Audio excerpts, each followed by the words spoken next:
problème, c'est que l'assiette du PGE était calculée sur les chiffres d'affaires de l'année précédente où nous étions en Ligue 2. Et donc, par rapport à tous les autres clubs de Ligue 1, nous sommes pénalisés puisque nous n'avons eu qu'un tout petit PGE par rapport à des clubs comme Strasbourg, par exemple. On a eu 3 fois moins. Il a été aussi partiellement compensé par un PGE de la Ligue qui a emprunté pour compenser une partie des pertes de droits de télévision. C'est un prêt qu'on doit en quelque sorte rembourser sur les 4 prochaines années. Et c'était prévu ce remboursement sur base du contrat Mediapro. Et on sait très bien que le contrat Mediapro a disparu en cours de route. La jauge à 5000 personnes est sympathique parce qu'elle met de l'ambiance dans le stade, un peu mieux que quand les matchs sont à huis clos. Néanmoins, sur le plan financier, ça n'a pas un grand intérêt parce que les frais d'organisation du match, les frais de stadier, les frais de sécurité, finalement, sont équivalents à la recette de ces 5000 personnes. Donc, c'est surtout sur l'ambiance que ça joue, plus que sur les finances. Moi, j'ai horreur de ça. Hein. Les matchs à huis clos, c'était une punition, d'ailleurs. Rappelons-nous de l'histoire des pétards de Lyon. On a dû jouer ce match, le rejouer à huis clos. C'était une punition pour le FC Metz. Et donc là, on a des punitions à chaque match. Donc moi, je me sens puni. Je trouve que ça n'est pas le football que l'on veut. Ce n'est pas le football qu'on veut partager avec les supporters. Et donc, vivement que ça s'arrête. Vivement qu'on puisse retrouver un minimum d'ambiance, mais si possible, un stade plein. On accumule 2 choses. Hein. Mediapro et la crise sanitaire.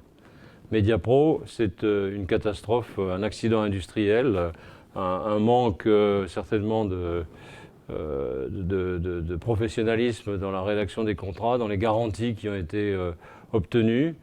Certes, on avait un chiffre fantastique qui devait nous arriver comme droit télé, et puis tout ça s'est effondré. Et aujourd'hui, on peut dire qu'en droit télé, nous perdrons la moitié de ce que nous avions budgété. Ensuite, en recettes de stade, nous allons perdre pratiquement la totalité des recettes de stade de toute la saison. Alors les recettes de stade, c'est le public, c'est aussi les recettes de VIP. Donc dans le premier chapitre Mediapro, on va perdre en gros 17 millions d'euros. Dans le deuxième, on va perdre une dizaine de millions d'euros.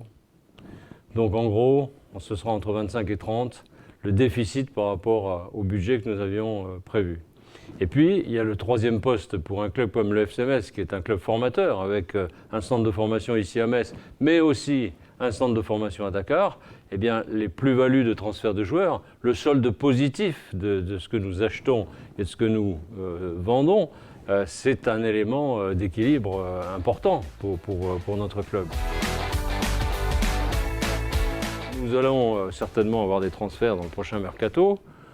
Non pas que nous souhaitions beaucoup de transferts, on souhaite une stabilité de l'effectif relative, mais nous allons être attaqués, entre guillemets. C'est-à-dire que certains joueurs ont montré leur qualité, nos résultats les ont mis en vitrine, si je puis dire, et donc s'il y a des sollicitations de la part de clubs qui sont européens ou de clubs qui sont beaucoup plus haut dans la hiérarchie du football, que ce soit en France ou dans les pays comme l'Allemagne ou l'Angleterre, on risque d'être attaqué.